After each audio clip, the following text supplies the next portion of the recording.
Billy, you've worked with Little Richard, the Beatles and Ray Charles. What's it like to work with such a crazy organization? It's wild, man. It's a lot of fun. Yeah, it's great.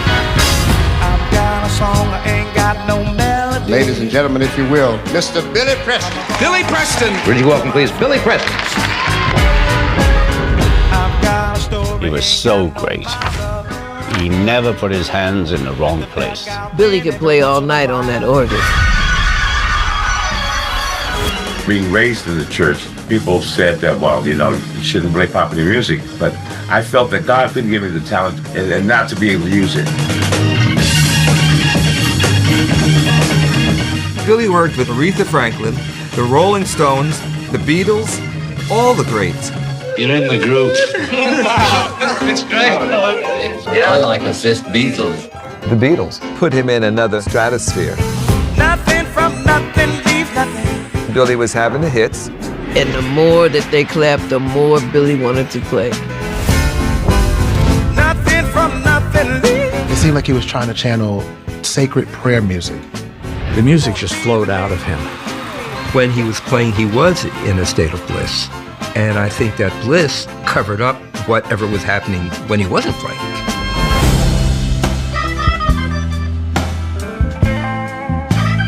Some people are good at hiding who they really are, and then this other person emerges, you know. Do I smell booze on that breath, Billy? Something just snapped. I asked so many times, how did we let this boy get away from us? Billy Preston deserved to be one of the biggest stars in the world because he was just that good.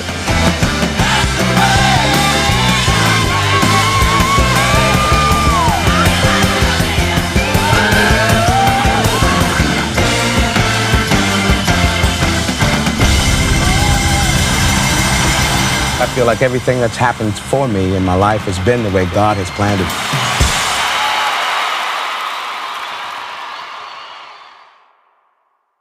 Boom, there you go. That was the trailer for Billy Preston. That's the way God planned it. Arriving at New York City's Film Forum on February 20th.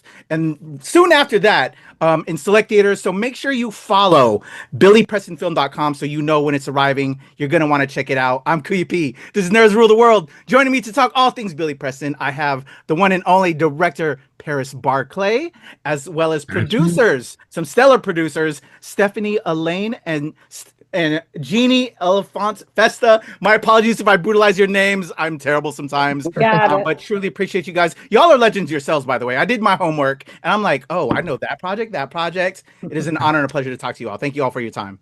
Thanks, Mr. P. We appreciate being here.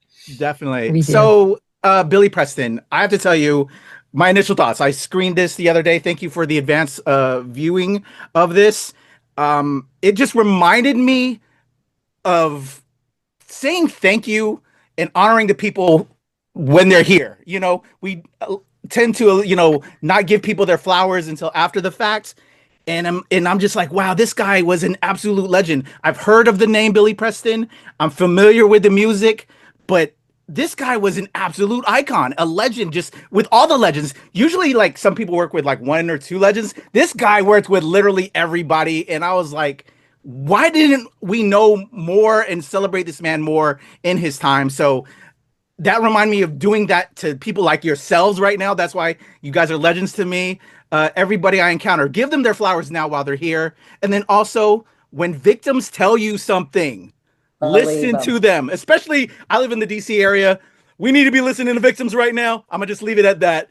I don't want to get into politics, but we agree. Yeah, well done. Bravo to you all. You are singing my song, because one of the main reasons we wrote this is not only to just put Billy back up there on the pedestal that he deserves, but also to say, hey, there's troubled people in this world. You can do something about it. So listen to this story of this one man who you know. Let's really deep dive into his music and how he changed the music business and pop music, I believe.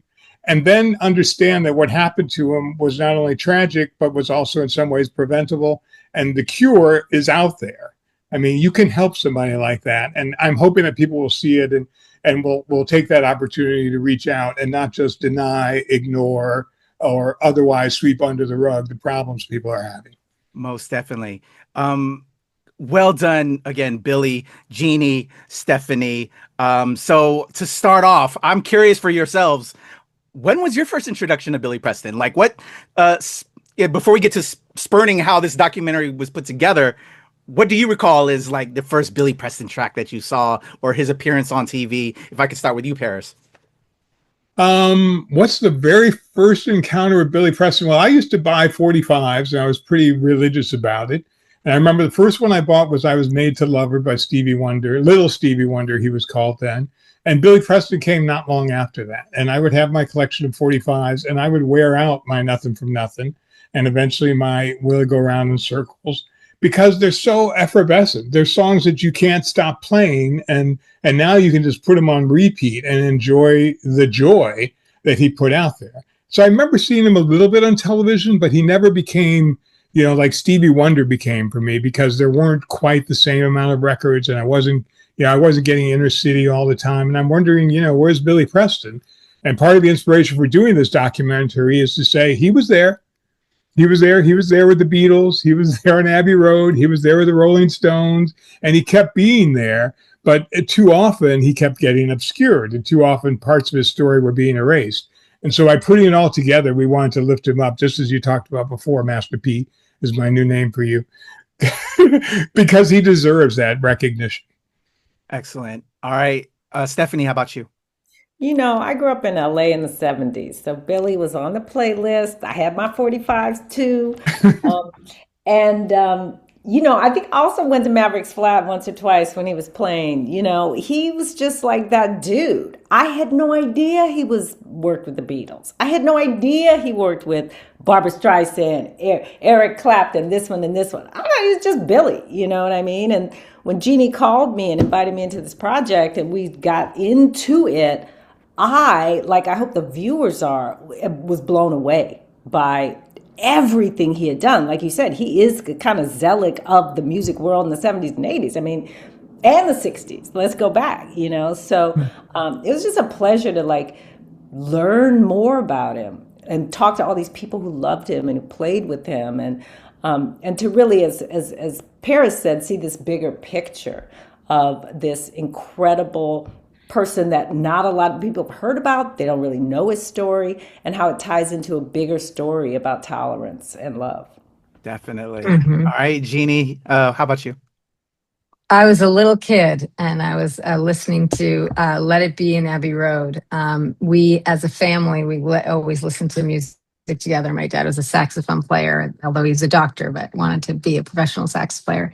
And we wanted to know who is this guy playing the keyboards. And my dad turned around and goes, I think I've got this kid's album. I remember he's got a kid because he had 16-year-old Billy Preston, the very first album he did. And he had, what is it? The Wildest Organ in Town. And he had these early albums, and that was my introduction to Billy. And then, a lifetime later, and during these doc films, I've always wanted to do a doc about him. Wow. So, amazing. When I got this phone call from my business partner, Nigel Sinclair, saying that he just spoke to Gilly, who's this music supervisor that we know, who has a friend named Daniel Shaw, who wrote this book proposal. And you'll never guess who the book proposal's on. And I was like, who? He goes, Billy Preston. I went, yes. And I was like, things started rolling. And I've always wanted to work with the great Stephanie Allain, always. And I wanted to build my team, and I wanted her to be that part of this team. And then Stephanie brought on the fabulous Paris Barclay. Wonderful. So that's how it all began.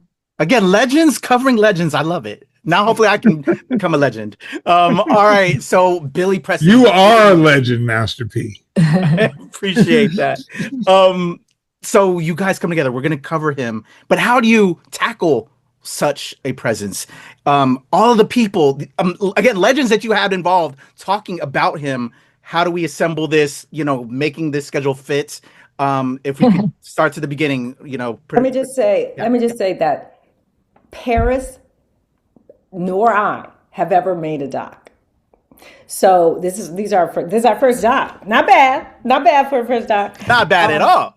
And so I really want to give flowers to Jeanne and Nigel and White Horse Pictures, who've done like 40 amazing music docs. And we really learned the process, which is to do the homework, do the research, call the people, get everybody you can. As you know, we interviewed 40, 50 people to put the story together. And as a narrative filmmaker, I'm so used to having a script that you just follow.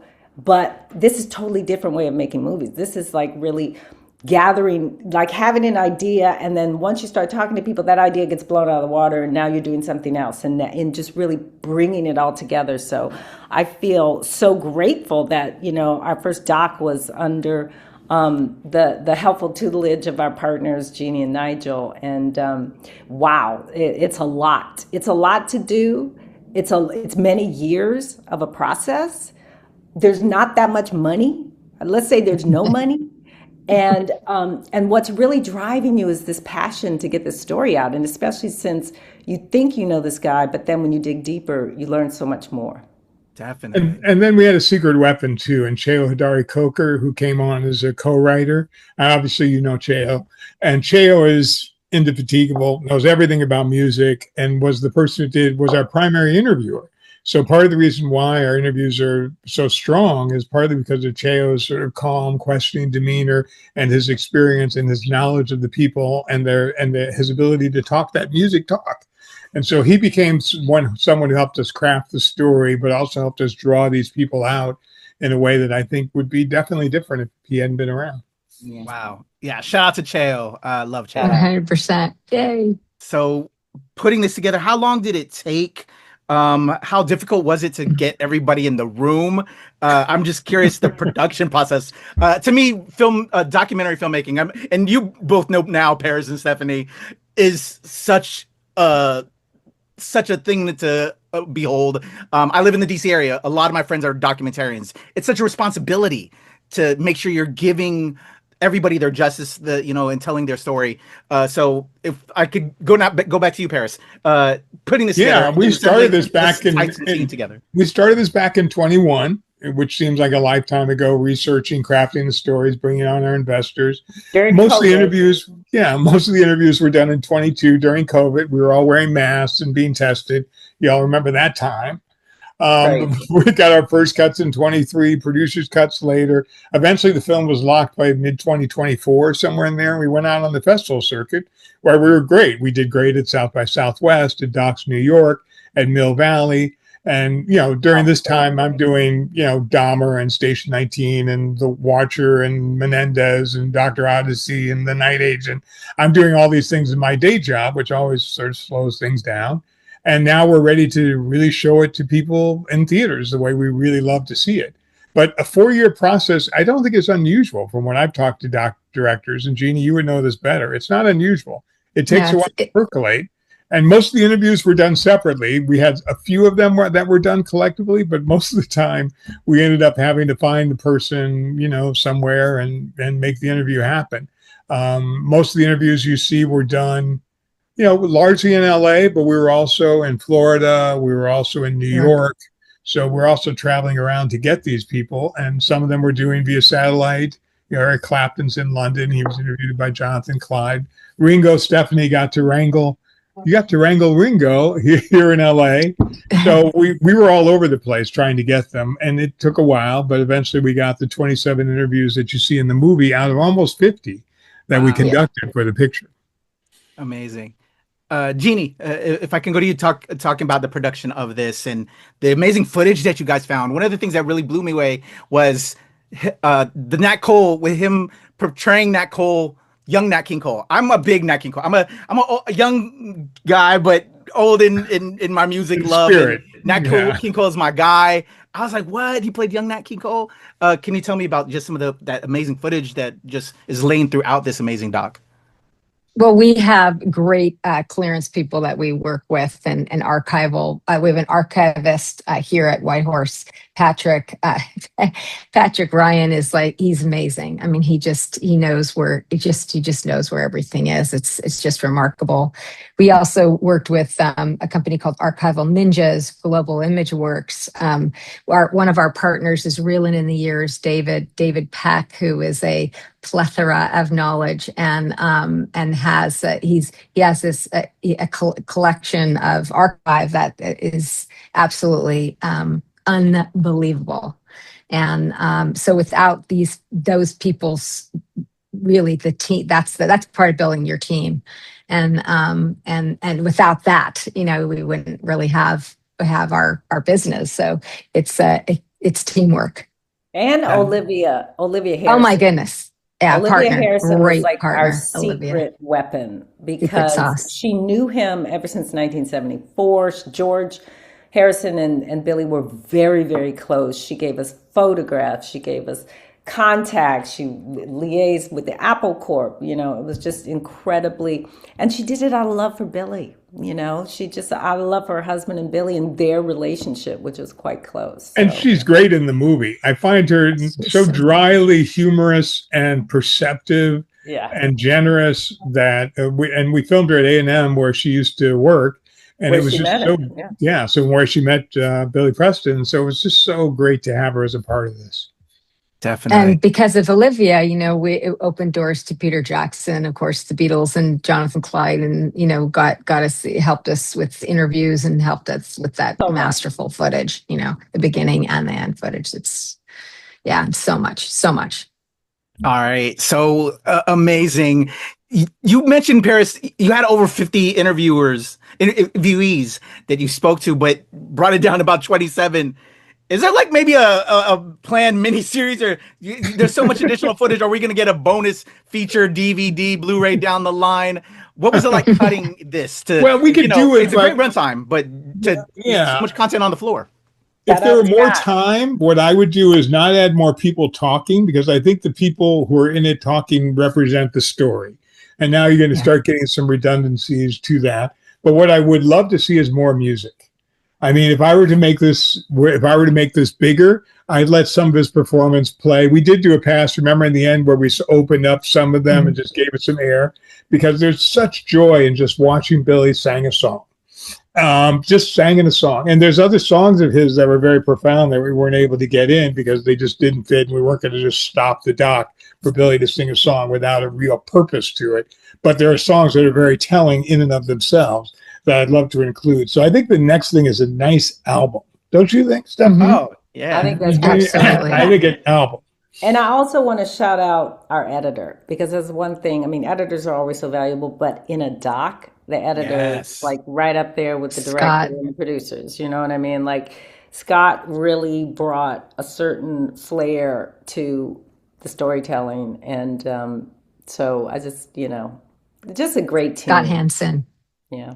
It was a great team, really great team, really fantastic. And, we had cinematographer Nesta Lamelli and our other cinematographers, Jerry Henry and Carmen Delaney. It was an incredible team. Definitely. Shout out to and when you everybody.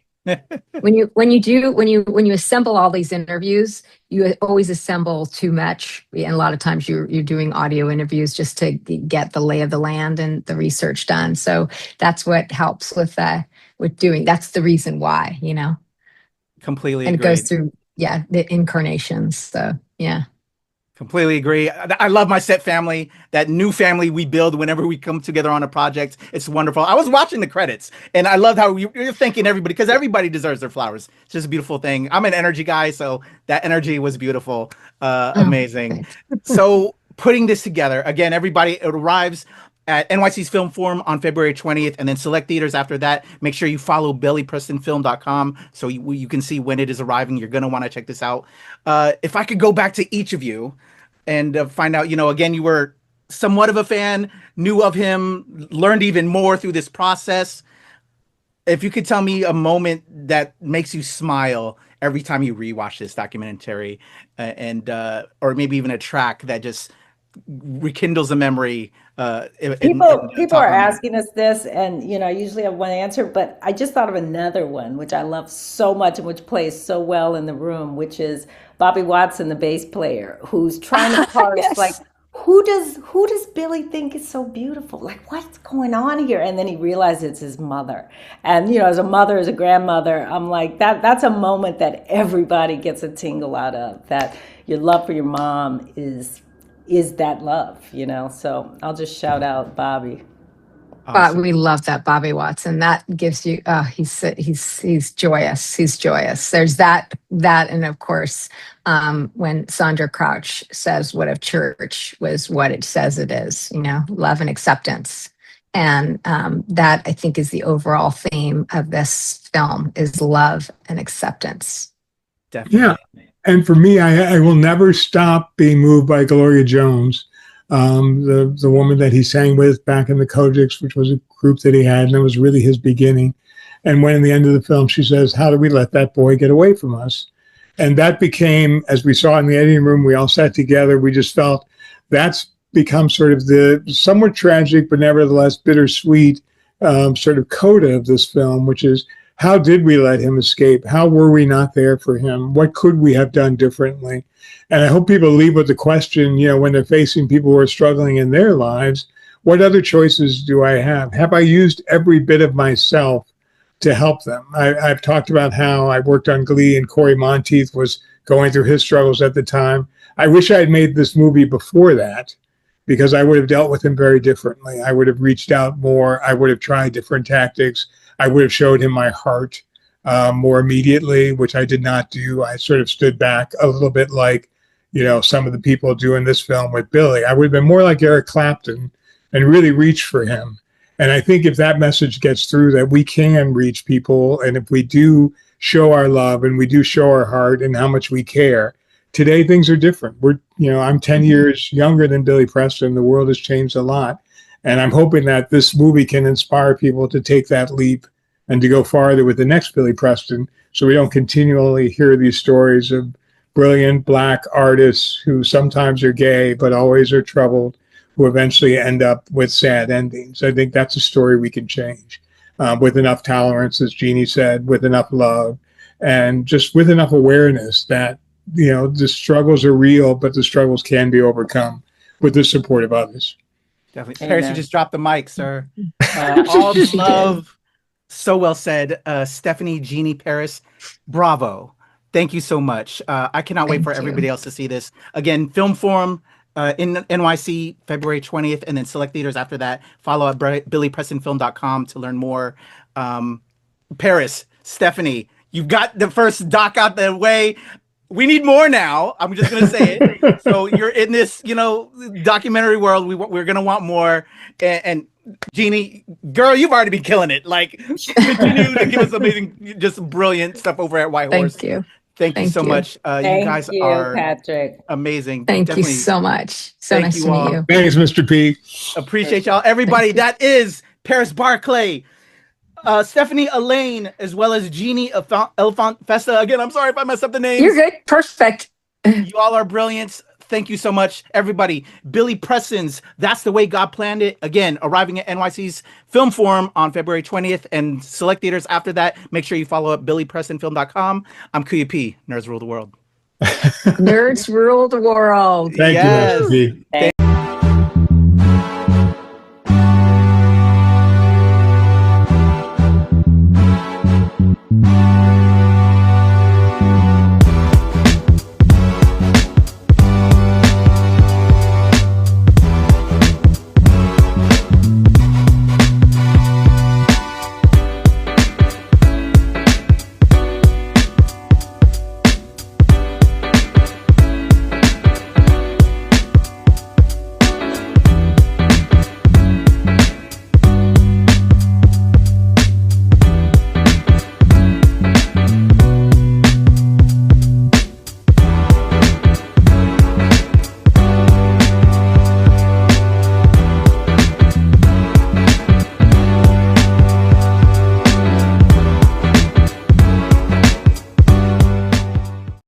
Oh, thanks. I've heard about you too, but I didn't know that nerds rule the world. But that's kind of cool. Nerds rule the world. Pleasure chatting with you. Love to all my nerds who rule the world. Yeah. Nerds rule the world. Yes, we do. Thanks. Nerds rule the world. Thank you. I love the nerds ruling the world, so more power to you. Patrick, what up, man? And yes, they do. Nerds rule the world, kid. Yes, sir. Thank you. Awesome. KUYA P, nerds rule the world. Hello. Yes, they do. Yes. Oh, Nerds rule the world. I got. It's in the title of your show, like Nerds Rule the World. Like, I want more black weirdos on screen, and I don't feel like we ever get to see that very much. Thank you so much. Nerds do rule the world. Yes. Thank you. And I love what you do, and I love nerds, and you know, I think we're all nerds at heart. But anyway, thank you, nerds rule. Love it. Hello, Sarah. Hello, Julian. Yes, Rock on. I love it. Thank you so much. It's good to see you. I love Nerds Rule the World. But yeah, there's a heavy nerd component, man. Yeah. And at the end of the day, if you ask me, nerds rule the world. So absolutely. And you're right. Nerds do rule the world. We're just the best. Yes. Nerds do rule the world. I agree. We do. I agree. We're awesome, aren't we? Thank you, ladies. Nerds so much. Yes. Thank you, guys. Bye. And nerds really do rule the world. Thank you, sir. It's your boy KUYA P, nerds rule the world. Thank you so much, guys. I appreciate you. Do. They rule the world all right. Yes. Take care, Tony. Thank you, guys. Thank you. Love you, nerds, dude. Get it. Well, I was good until I saw that this is Nerds Rule the World. So are we talking about like everybody you interview is a nerd, right? Oh, it's a legal requirement. It is. It's a legal requirement. Yeah. Or are you, or the second you popped on screen, I was like, wait, are you supposed to be the queen nerd then? I hope so. My handle is Heather is a nerd, so I am a professional at least. Okay. But then you enter that whole question of like, well, if you're calling yourself a nerd, are you really a nerd? True nerd, would they call them? I don't know. I'm going to start going cross-eyed. Going to psychoanalyze this a little bit. Yeah. Nerds do be ruling the world. Hey, let's go. Swang Who in the building. All right, there's a cut. This critic whose last name eludes me, who puts Sinners at number like 8 or 9 as one of the top films of the year, and puts Sentimental Value as number 1. You can't get whiter than that. Oh, I'm gonna have fun talking to him tomorrow when I see him. I will be happy to come on your show and punch him verbally anyway, because I mean, Sinners. The whole year is about Sinners, as far as I'm concerned. It is. Yeah, I agree. And how can you deny that movie? I mean, you put Rental Family ahead of it, which I haven't seen yet, but I will watch it because of you. Well, I'm Asian American, and I read a lot of representation there, so it's like that's why I was like, I see the Asian American. Got a rep. Okay. All right, well, they got to do their work, but I just wanted to get that out there that I am outraged. I cannot wait to talk to him about that. Paris, it is a pleasure to meet you, sir. Jeanne, like pleasure to meet you. Yeah. Pleasure to meet you. And Stephanie, a pleasure to meet you as well. Thank you all for your time. Truly appreciate it. Absolutely. Well, we appreciate you. Definitely. All right. Alex, you're the best. I'm ready to rock and roll. We're already recording. I'm going to just do a 3, 2, 1 to help me with my edit, and we'll get right into this amazing conversation about this amazing film. Awesome. All right, here we go. In a 1, 2, 3.